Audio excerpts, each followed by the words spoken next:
नमस्ते। आज की इस विशेष चर्चा में, इस आध्यात्मिक वर्षा में, ज्ञान के इस अद्भुत संगम में आप सभी का स्वागत है। और आज हम श्रीमद् भगवद गीता के एक बेहद शक्तिशाली श्लोक की गहराइयों में उतरने वाले हैं। और ये जो गहन पड़ताल और विश्लेषण है, ये कैप्टन श्याम बहादुर चौहान द्वारा तैयार किए गए एक बेहतरीन संकलन पर आधारित है, जो हमें इस प्राचीन ज्ञान को समझने में काफी मदद करेगा। बिल्कुल। स्वागत है सभी का। हमारा आज का केंद्र बिंदु है गीता का अध्याय 4, श्लोक 37।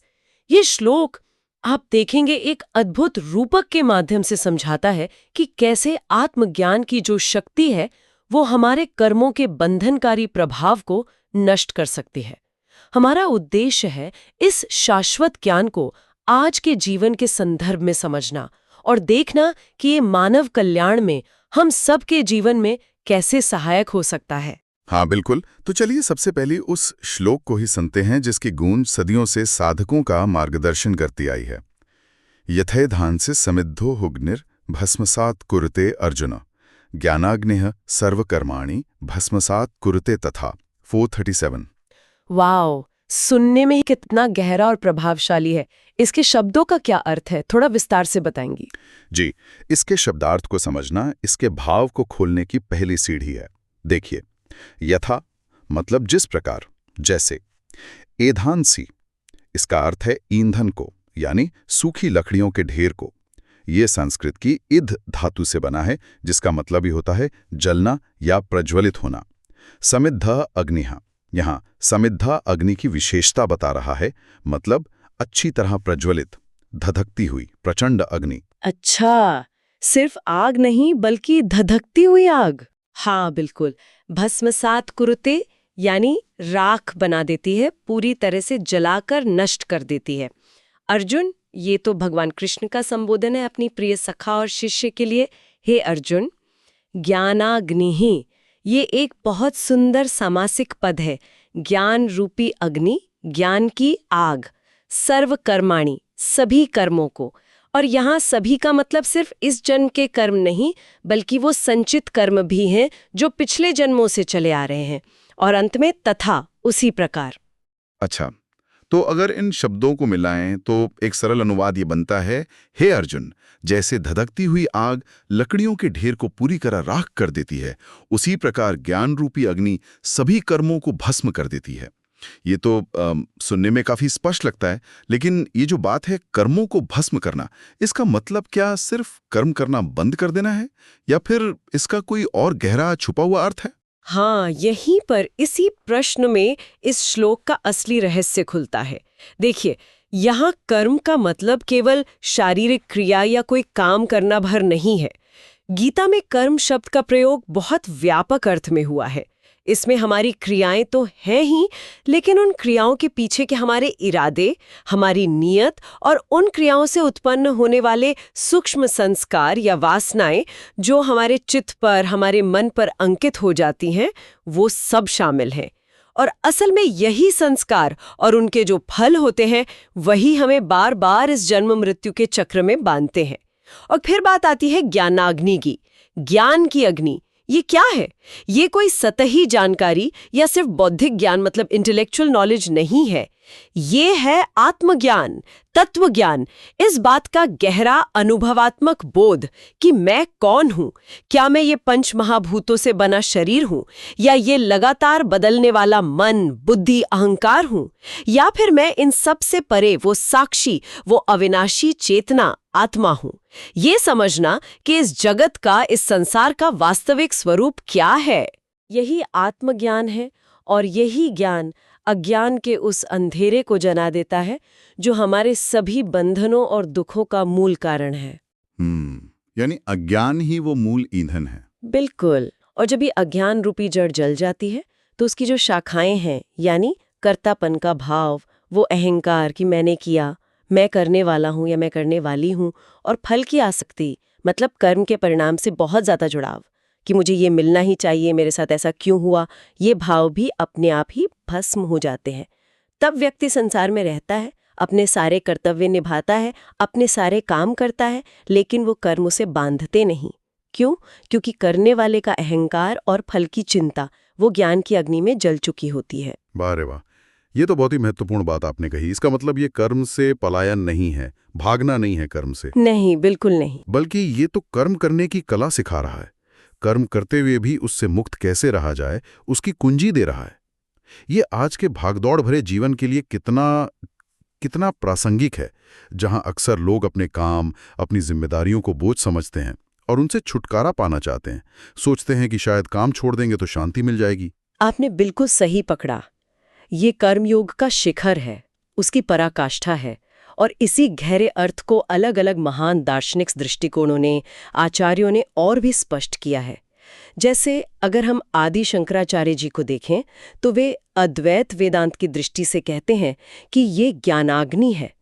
अहम ब्रह्मास्मि का अपरोक्ष अनुभव, मतलब डायरेक्ट रियलाइजेशन कि मैं ही ब्रह्म हूं। जब व्यक्ति अपने इस वास्तविक ब्रह्म स्वरूप को जान लेता है तो सारा द्वैत भाव, ये मैं और मेरा का जो अज्ञान है, वो नष्ट हो जाता है। फिर कर्म बंधन का कारण बन ही नहीं सकते। अच्छा। वहीं अगर हम रामानुजाचार्य जी की बात करें, जो विशिष्टाद्वैत के प्रणेता हैं, तो वो इसे भक्ति युक्त ज्ञान मानते हैं। ऐसा ज्ञान जो ईश्वर की कृपा से मिलता है। ये ज्ञान हमें दिखाता है कि सब कुछ ईश्वर का है और हम उनके नित्य दास हैं, उनके सेवक हैं। इस समझ से क्या होता है, सांसारिक वस्तुओं और फलों से जो आसक्ति है, जो मोह है, वो जल जाता है और व्यक्ति निष्काम भाव से, बिना किसी स्वार्थ के, ईश्वर की सेवा समझकर कर्म करता है। सेवा भाव। जी। और अगर हम आधुनिक समय के विचारकों को देखें, जैसे स्वामी विवेकानंद, तो उन्होंने इसे व्यवहारिक वेदांत यानी प्रैक्टिकल वेदांत से जोड़ा। उनके लिए ये ज्ञान सिर्फ व्यक्तिगत मुक्ति, मतलब अपनी मुक्ति के लिए नहीं है, बल्कि आत्मनो मोक्षार्थम जगद्हिताय च, अपनी मुक्ति और साथ ही साथ जगत के कल्याण के लिए भी है। ये ज्ञानाग्नि हमारे स्वार्थ को जलाकर हमें परमार्थ के लिए, दूसरों की सेवा के लिए प्रेरित करती है।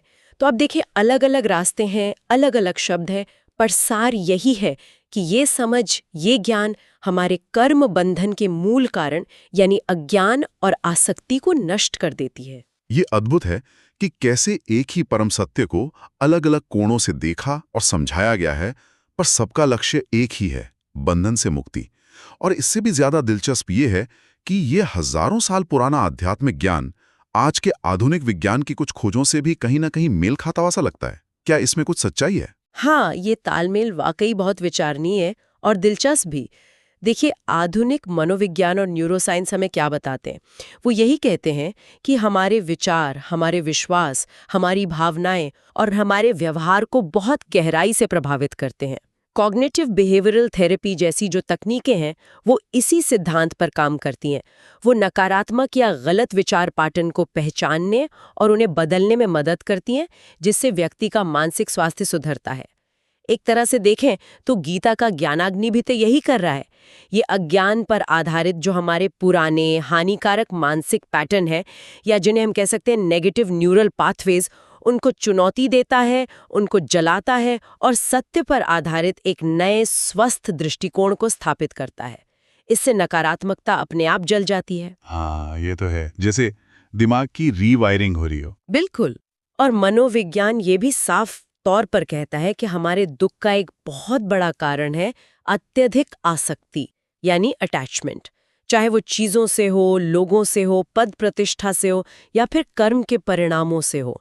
जब हम किसी चीज से बहुत ज्यादा चिपक जाते हैं तो उसका न मिलना या उसका खो जाना हमें गहरा दुख देता है। आत्मज्ञान क्या करता है?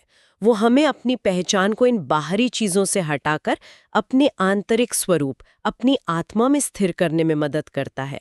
जब हमारा सुख दुख बाहरी सफलताओं या विफलताओं पर निर्भर नहीं रहता, तो चिंता और तनाव वो स्वाभाविक रूप से कम हो जाते हैं। और ये जो मानसिक शांति है, ये जो तनाव में कमी आती है, क्या इसका हमारे शारीरिक स्वास्थ्य पर भी कोई सीधा असर पड़ता है? निश्चित रूप से पड़ता है।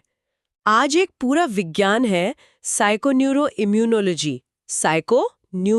इम्यूनोलॉजी, जो इसी बात का अध्ययन करता है कि हमारा मन और हमारी भावनाएं कैसे हमारे नर्वस सिस्टम और हमारे इम्यून सिस्टम यानी रोग प्रतिरोधक क्षमता को प्रभावित करती हैं। लंबे समय तक रहने वाला तनाव, जिसे क्रोनिक स्ट्रेस कहते हैं, वो शरीर में कॉर्टिसोल जैसे स्ट्रेस हार्मोन का स्तर बढ़ा देता है। ये हार्मोन लंबे समय तक बढ़ा रहे तो हमारी रोग प्रतिरोधक क्षमता को कमजोर कर सकता है और कई तरह की बीमारियों का, जैसे हृदय रोग, डायबिटीज, इनका खतरा बढ़ा सकता है। इसके बिल्कुल विपरीत ध्यान, मेडिटेशन और ज्ञान की अवस्था, जिसमें व्यक्ति साक्षी भाव में रहता है, वो हमारी तनाव प्रतिक्रिया, स्ट्रेस रिस्पॉन्स को शांत करती है। इससे ब्लड प्रेशर नियंत्रित हो सकता है, हृदय का स्वास्थ्य सुधर सकता है, पाचन तंत्र बेहतर काम करता है और समग्र शारीरिक कल्याण में वृद्धि होती है। तो हाँ, मन की शांति तन के स्वास्थ्य से बहुत गहराई से जुड़ी हुई है। ये तो कमाल की बात है।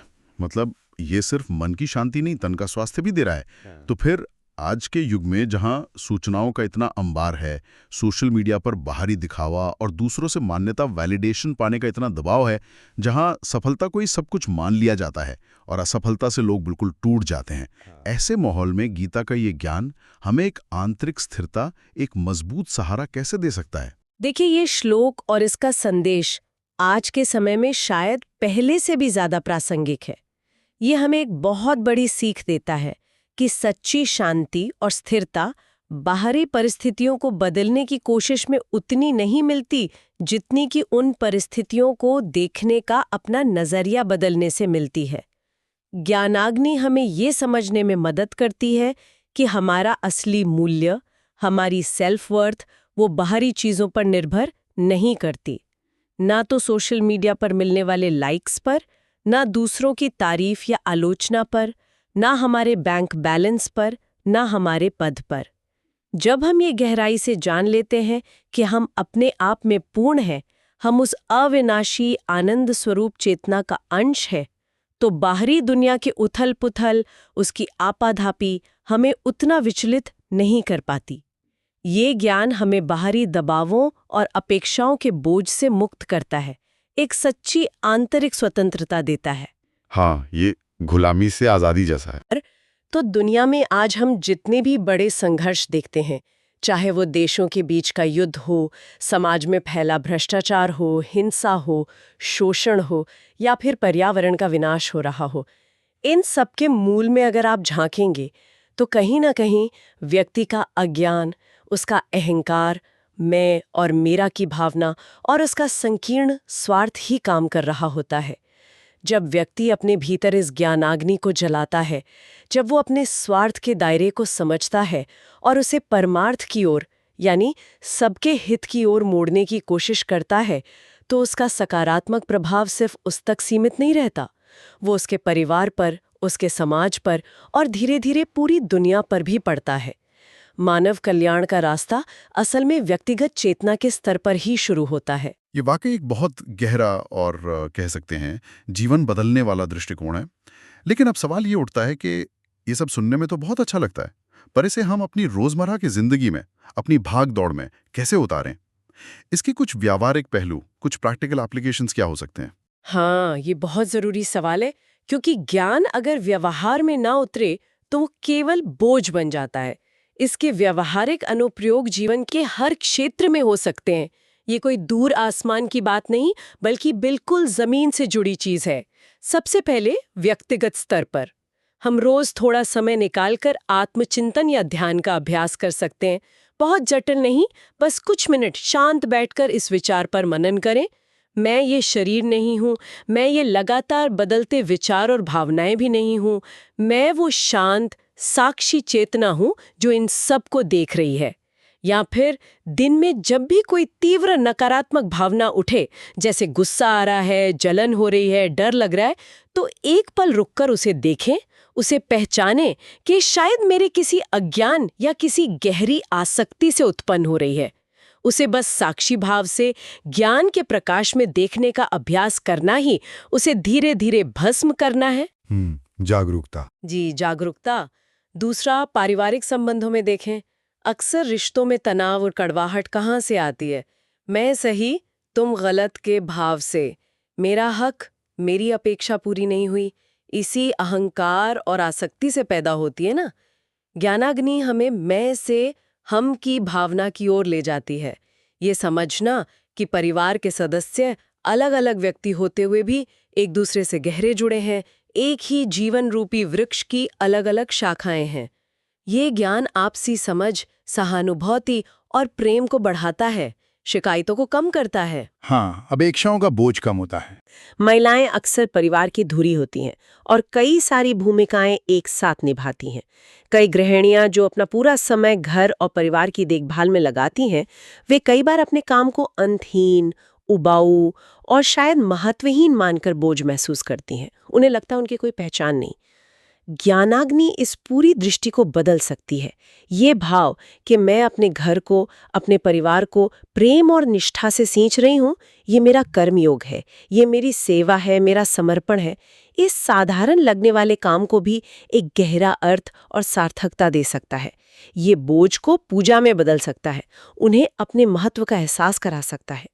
ये तो बहुत सुंदर भाव है, सेवा भाव। हाँ, इसी तरह जो महिलाएं घर और बाहर, ऑफिस या व्यवसाय दोनों की जिम्मेदारियां संभालती हैं, वो अक्सर काम और जीवन के बीच संतुलन बनाने के दबाव में या किसी एक भूमिका को पूरी तरह ना निभा पाने के एहसास में अपराध बोध यानी गिल्ट से भरी रहती हैं।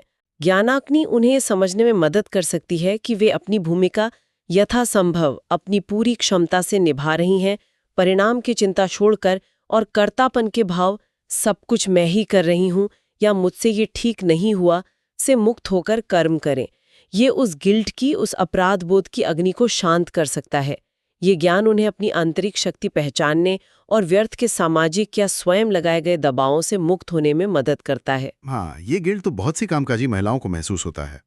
ये ज्ञान उन्हें मुक्त कर सकता है। निश्चित रूप से। अब आते हैं व्यावसायिक जीवन या प्रोफेशनल लाइफ पर। यहाँ तो सफलता असफलता धूप छांव की तरह आते जाते रहते हैं।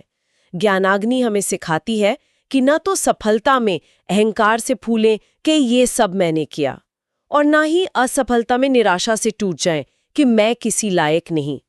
अपना सर्वश्रेष्ठ प्रयास करें, पूरी निष्ठा से काम करें, लेकिन परिणाम पर अत्यधिक आसक्त न हों। गीता का वो प्रसिद्ध उपदेश कर्मण्येवाधिकारस्ते मा फलेषु कदाचन। ये समझना कि मैं अपना कर्तव्य कर रही हूँ, अपना बेस्ट दे रही हूँ, लेकिन अंतिम परिणाम मेरे हाथ में पूरी तरह नहीं है, ये हमें स्थिर रखता है। ये हमें कार्यस्थल पर अधिक नैतिक, शांत, फोकस्ड और प्रभावी बनाता है। ईर्ष्या और अनावश्यक प्रतिस्पर्धा से भी बचाता है। बिल्कुल, स्थिरता आती है इससे। जी, और युवाओं के लिए भी ये ज्ञान बहुत प्रासंगिक है, जो अक्सर करियर, परीक्षाओं और रिश्तों के दबावों से जूझते रहते हैं। एक परीक्षा में फेल हो जाना या किसी इंटरव्यू में सफल न होना, इसे जीवन का अंत मान लेना, ये अज्ञान है। ज्ञानाग्नि हमें सिखाती है कि हमारी कीमत, हमारा मूल्य किसी एक परीक्षा या नौकरी या रिश्ते से तय नहीं होता। ये हमें अपनी आंतरिक शक्तियों और क्षमताओं को पहचानने में मदद करती है और रिजिलियंस यानी लचीलापन विकसित करने में मदद करती है, यानी गिरकर फिर से उठने की हिम्मत देती है। हाँ, ये रेजिलियंस तो आज के युवाओं के लिए बहुत जरूरी है। और अंत में हमारे वरिष्ठ नागरिकों के लिए भी ये ज्ञान एक संबल है। बढ़ती उम्र के साथ आने वाले शारीरिक कष्ट या कभी-कभी अकेलेपन का भय उन्हें घेर सकता है। मैं ये कमजोर होता शरीर नहीं, मैं तो वो अमर अविनाशी आत्मा हूँ। ये ज्ञान, ये बोध उन्हें इन भयों से ऊपर उठने में और जीवन के इस पड़ाव को भी शांति और गरिमा से जीने में मदद कर सकता है। ये तो सचमुच जीवन के हर पहलू को, हर अवस्था को छूता है। व्यक्तिगत शांति से लेकर पारिवारिक सद्भाव, सामाजिक व्यवहार और पेशेवर जीवन की स्थिरता तक।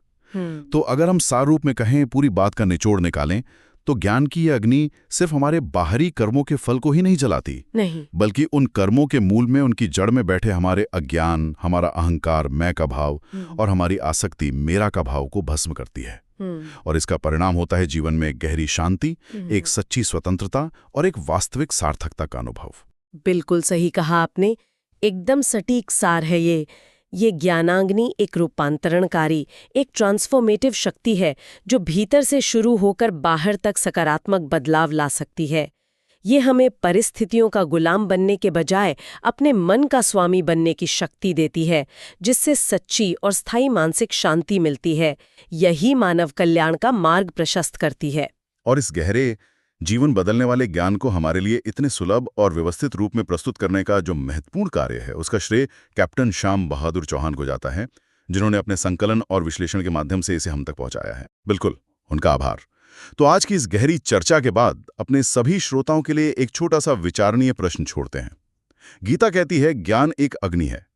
तो जरा रुक कर सोचिए, हमारे अपने जीवन में इस समय अज्ञान, अहंकार या आसक्ति का वो कौन सा विशेष ईंधन है? वो कौन सी ऐसी सूखी लकड़ी है जो जलने के लिए सबसे ज्यादा तैयार है? वो कौन सी गांठ है जिसे हम आज, अभी इस ज्ञान की अग्नि में प्रेम और समझ के साथ स्वाहा करने का संकल्प ले सकते हैं? इस पर विचार कीजिएगा। अगली बार फिर मिलेंगे एक और ज्ञानवर्धक, प्रेरणादायक चर्चा के साथ। तब तक के लिए नमस्ते। नमस्ते।